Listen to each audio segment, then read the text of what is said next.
Vamos resolver juntos esta questão de dilatação térmica que caiu na prova da Petrobras Banca Sesgran Rio, mas compatível com vestibulares militares e também vestibulares paulistas.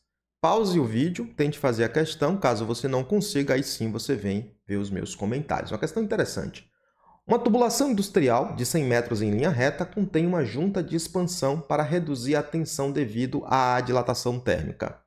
O coeficiente de dilatação térmica do material da tubulação é de aproximadamente igual a 0,01 mm vezes metro a menos 1 vezes Kelvin a menos 1. Na temperatura de 150 graus Celsius, a junta de expansão sofre pressão e comprime-se 75 mm.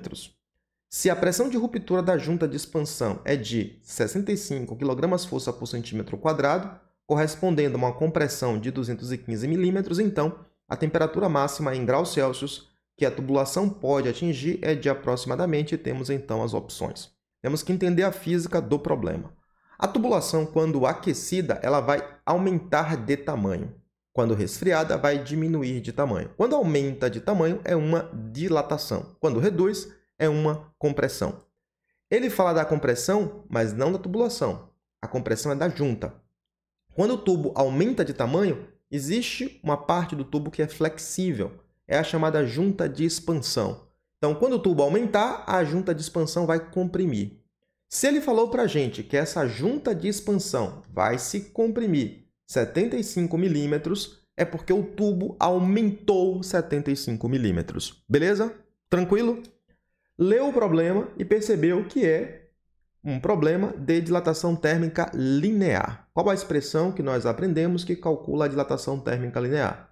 ΔL é igual a L0 vezes alfa vezes ΔT, e você precisa saber o significado de cada um dos termos. ΔL é a variação do comprimento, a dilatação. L0 é o seu comprimento inicial. Alfa é o coeficiente de dilatação do material e ΔT é a variação de temperatura, beleza? Vamos então usar essa expressão e aplicar as informações que ele me deu. Aqui ele me deu a informação que corresponde a 100 metros e isso é o L0. Como a prova tem espaço pequeno, é bom que você já marque na leitura L0. Este 0,01 ele é o alfa, é o coeficiente de dilatação. E esta temperatura que ele me deu aqui é a temperatura final que vai corresponder a esta compressão da junta, consequentemente, expansão do tubo. Beleza? Substituindo isso aqui, você vai então escrever quem é meu ΔL? 75 milímetros. Quando você observa que as unidades estão misturadas, é natural que você fique confuso. Será que eu preciso converter? Aqui vem a dica. Se você está na dúvida, escreva a unidade. 75 milímetros é igual a L0, 100 metros. Metros e milímetros parecem incompatíveis, mas vamos escrever o alfa. 0,01 milímetros vezes metro a menos 1 é a mesma coisa que dividido por metro vezes Kelvin a menos 1. Kelvin a menos 1 é a mesma coisa que graus Celsius a menos 1 ou dividido por graus Celsius. Por quê? Porque a variação de 1 grau na escala Kelvin corresponde à variação de 1 grau na escala Celsius corresponde à variação de 1 Kelvin. Beleza? Na temperatura na escala Celsius, de 0 a 100, na escala Kelvin varia de 273 a 373. Então, a variação é a mesma, então eu posso trocar, porque eu preciso da resposta em graus Celsius. Então, é completamente equivalente. Vezes a variação de temperatura, que corresponde, então, à temperatura final, 150, menos a temperatura inicial da junta. E essa informação ele não me deu. E eu vou precisar disso para calcular o que se pede. Então, montando essa expressão, o que é que eu observo primeiro em relação às unidades? Observe que milímetro aparece aqui e aparece aqui. Beleza. O metro aparece aqui e aparece aqui. Eu posso dividir também. No final, essa temperatura vai sair em graus Celsius. Então, não é necessário fazer nenhum tipo de conversão de unidades. Eu sigo, então, para fazer a conta e fica 75 é igual, 100 vezes 0,01 é da própria 1, né? Nem preciso escrever, 1 vezes 150 menos a temperatura inicial. Então, 1 vezes esta multiplicação do parêntese dá ele mesmo.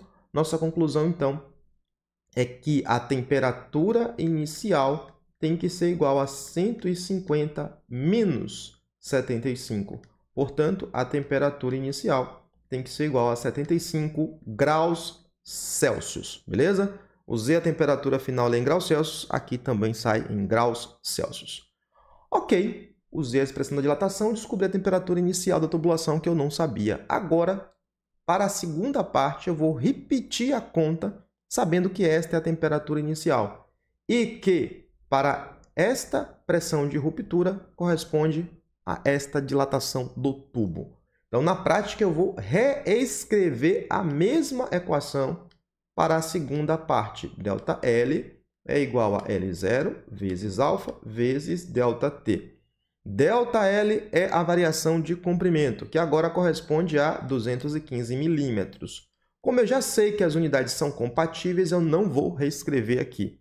Isso tem que ser igual ao comprimento inicial, 100, vezes o alfa, 0,01, vezes variação de temperatura. Temperatura final, nesse caso, ele quer saber qual é essa temperatura, que corresponde a esta dilatação de 215 milímetros, menos a temperatura inicial, que ele não me disse, mas eu calculei anteriormente, portanto, menos 75 graus na escala Celsius. Tenho que resolver, então, esta equação simples, que vai dar 215 é igual a 1, que multiplica TF menos 75. Conclusão, temperatura final tem que ser igual a 215 somado com 75, portanto, temperatura final tem que ser igual a 290 graus na escala Celsius.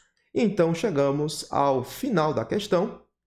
Vamos lá no nosso gabarito e vamos procurar a resposta para esta questão da SES Gran-Rio, é letra D de dado, beleza? Então, é uma questão que ela é relativamente simples. Eu fiz essa questão 3 vezes. A primeira vez fiz de uma maneira muito complicada. A segunda vez eu simplifiquei. Na terceira vez eu falei, caramba, era tão simples.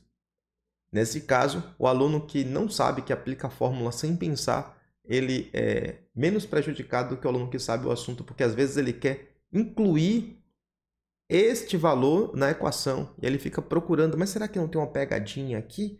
Será que esse valor não importa de alguma maneira? Não, esse valor ali é um excedente, ele não precisa. Para esta, vamos dizer assim, pressão de ruptura, corresponde a esta dilatação, isso é suficiente para a gente responder a questão. E aí, você gostou desta questão? Se você gostou, deixa aqui o seu gostei e comente se você gosta do meu estilo de explicar questões de física. Um grande abraço e até o próximo vídeo.